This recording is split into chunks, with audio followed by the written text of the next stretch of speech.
이 시간 말씀을 받겠습니다. 이 복된 시간에 주시는 하나님의 말씀은 우리 출애굽기 12장 29절에서 36절까지의 말씀입니다.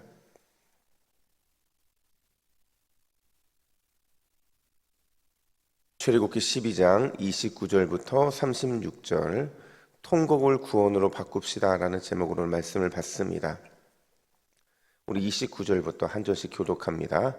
밤중에 여호와께서 애굽 땅에서 모든 처음 난 것 곧 왕위에 앉은 바로의 장자로부터 옥에 갇힌 사람의 장자까지와 가축의 처음 난 것을 다 치심해 그 밤에 바로와 그 모든 신하와 모든 애굽 사람이 일어나고 애굽에 큰 부르짐이 있었으니 이는 그 나라에 죽음을 당하지 않은 집이 하나도 없었음이었더라.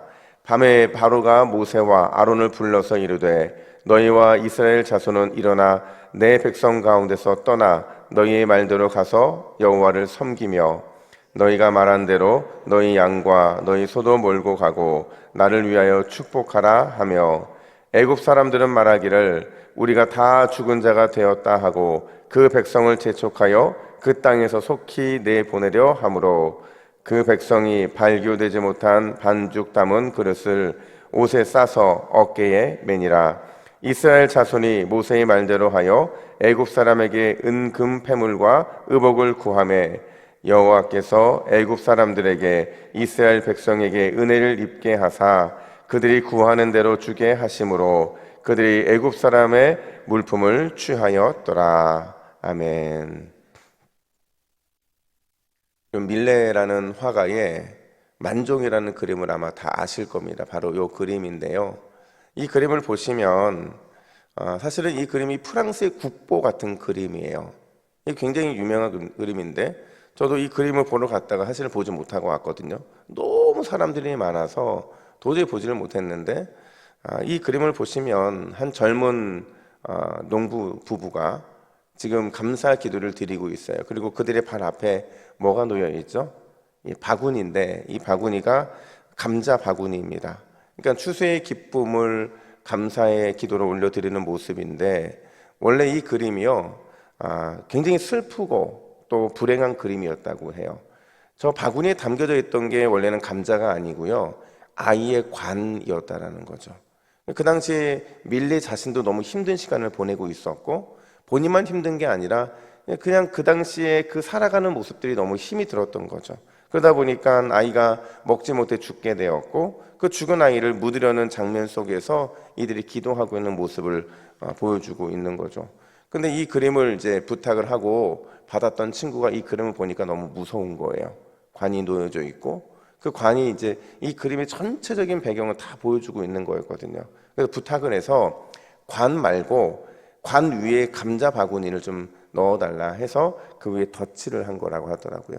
이게 풍문으로 들려오다가 실제로 이게 이제 엑스레이를 찍어서 보니까요 여기에 덧칠한 자국이 등장을 하고 거기에 관이 있었다 이렇게 얘기를 하더라고요. 여러분 관을 감자 바구니로 바꾼 것밖에 없어요. 근데 그림의 의미가 그림의 분위기가 이렇게 놀랍게 바뀐다는 게 참 신기하다는 생각이 듭니다. 우리 인생도 마찬가지예요. 여러분 우리 인생에서 딱 하나만 바꾸면 우리 인생의 의미도 또 우리의 인생의 분위기도 180도 달라질 수 있어요. 그 하나가 뭔지 아세요? 그 하나는 바로 하나님, 예수님 그분이 우리 인생에 들어와 계시면 그러면 우리의 인생도 바뀌는 줄로 믿습니다. 여러분 오늘 드디어 이제 애굽에 또 바로의 10번째 재앙이 임하는 장면을 보게 돼요. 우리가 이 장면을 위해서 거의 한 달 넘게 달려온 거거든요. 29절부터 31절을 보시면 그들이 당하고 있는 이 재난이 얼마나 대단했는지 이 심판이 얼마나 대단했는지 한 단어로 표현해 주고 있는데 그 단어가 뭐냐면 바로 밤이라는 단어입니다. 성경에서 이 밤은요 보통 고난과 침체와 시련을 의미하는 단어로 쓰임을 받아요. 그래서 29절에 밤중에 30절에 그 밤에 31절에 밤에 이렇게 밤이라는 단어가 3번에 걸쳐 반복되고 있는데 이 3번에 걸친 밤을 통해서 애굽인들이 얼마나 극심한 고통과 또 좌절을 경험할 수밖에 없었는지 하나님의 그 심판에 놀라우신 그 능력을 보여주고 있다는 거죠. 밤중에 여호와께서 애굽 땅이 처음 난 것들을 다 치셨고, 또 그 밤에 애굽에 큰 고통이 있었고, 그리고 밤에 바로는 어쩔 수 없이 이스라엘 백성들을 떠나라고 허락했다 하는 것이 오늘 본문의 내용이에요. 여러분, 그렇다면 이스라엘은 어떠했을까요? 고생 땅에 거주한 이스라엘 백성들은 어떠했느냐 하는 거죠. 우리 36절 상반절 화면 보시고 같이 읽습니다. 시작. 여호와께서 애굽 사람들에게 이스라엘 백성에게 은혜를 입히게 하사. 아멘. 고센 땅에 거주하는 이스라엘 백성들은 은혜를 입었다 이렇게 말을 해요. 여러분, 누군가는 똑같은 밤을 보내면서 그 밤에 고난과 시련과 울부짖음이 있는 밤인 반면에, 또 어떤 사람들은 이렇게 은혜를 입어서 그 고통이 아닌 기쁨이 가득 찼다 이렇게 말하고 있거든요. 과연 이 차이가 어디서 비롯된 것일까요? 여러분, 이 차이의 핵심은 뭐냐면 하나님께서 그들 안에 들어와 계셨기 때문인 줄로 믿습니다. 그러니까 하나님이 그들 안에 들어와 계시다 보니까 그들의 문방과 문틀과 인방에 발라놨던 그 피를 보고 이 죽음이 넘어간 거잖아요. 그들 안에 들어와 계신 하나님, 그 하나님이 그들을 살리셨고 그들에게 은혜를 주셔서 기쁨의 놀라운 역사를 일으키게 된 거죠. 그렇다면 오늘 본문은 그들 안에 들어와 계신 하나님을 인해서 구체적으로 어떤 은혜가 임한 것일까? 첫 번째로요, 말씀을 믿고 따르는 자는 반드시 말씀의 성취를 보게 된다라는 겁니다. 반드시 말씀의 성취를 보게 된다는 거예요. 여러분, 장자의 죽음은요, 그냥 일반 백성들만 있었던 것도 아니고 가축들만 있었던 것도 아니고 그냥 바로의 장자에게까지도 그 죽음의 고통이 임한 거예요. 아마 바로 깜짝 놀랐을 거예요. 근데 바로는 말씀 믿는 사람이 아니다 보니까 더 두려웠을 거예요. 왜냐하면 장자만 죽은 것이 아니라 혹시나 찾아도 죽고 또 남은 자녀들, 딸들도 다 죽을까 봐 굉장히 고민을 했던 것 같아요. 그래서 밤중임에도 불구하고 모세와 아론을 불러서 이렇게 말을 하죠. 우리 31절과 32절도 같이 읽습니다. 시작. 너희와 이스라엘 자손은 일어나 내 백성 가운데서 떠나 너희의 말대로 가서 여호와를 섬기며 너희가 말한 대로 너희 양과 너희 소도 몰아가고 나를 위하여 축복하라 하며. 여러분, 이 말씀에서 뭐가 와닿으십니까? 저는 이 말씀 보다가 이게 제 마음속에 이런 마음이 드는 거예요. 야, 정말 하나님은 대단하시구나. 왜요? 바로가 말씀을 믿는 사람이 아니라고 제가 말씀을 드렸잖아요. 근데 오늘 지금 저희가 읽은 31절과 32절에 보면 두 번이나 반복해서 그 말씀이 어떻게 성취된지를 보여줘요. 31절에 너희의 말대로, 32절에 너희가 말한 대로 이렇게 말하거든요. 무슨 말이에요? 하나님의 말씀에 따라 모세가 말한 그대로 지금 자기들에게 이루어지고 있다라는 거죠. 첫 번째 피 재앙부터 마지막 10번째 장자의 죽음의 재앙에 이르기까지 하나도 빠짐없이 이루지 않은 것이 없다라는 겁니다. 여러분, 하나님의 말씀은 반드시 성취되는 줄로 믿습니다. 중요한 건 그 성취가요, 그 성취가 어떤 성취냐 하는 거예요. 믿음으로 그 말씀을 받아들여서 기쁨의 성취를 경험하느냐, 믿음이 없어서 말씀을 받아들이지 못함으로 인해서 슬픔과 고통의 성취를 경험하느냐 하는 거죠. 우리는 기억해야 돼요. 우리의 인생이 통곡의 밤이 되느냐, 우리의 인생이 구원의 밤이 되느냐 하는 그 차이는 어디에 있느냐? 우리가 하나님의 말씀을 믿고 따르느냐 따르지 않느냐, 바로 거기에 그 차이가 있다는 거예요. 여러분, 바로도 많은 기회를 누렸어요. 근데 그 많은 기회도 그는 다 걷어찼잖아요.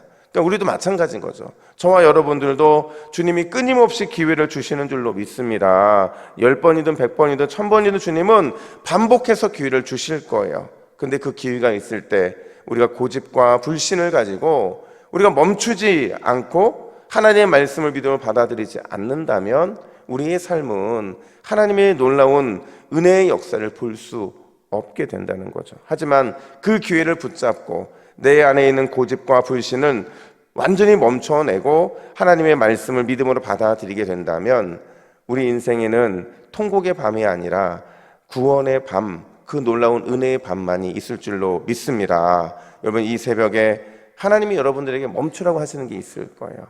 그 멈추라고 하시는 것이 있다고 한다면 과감하게 멈추고 다시 믿음으로 순종하여서 우리 인생의 통곡을 구원으로 바꾸는 그 놀라운 은혜를 경험하시기를 예수님의 이름으로 축복합니다. 뿐만 아니라 두 번째로 뭘 말해주느냐, 우리 안에 하나님이 계실 때, 내 안에 하나님이 계실 때 승리의 전리품을 얻게 된다는 사실입니다. 이런 바로의 허락으로 이스라엘 백성들이 이제 출애굽을 해요.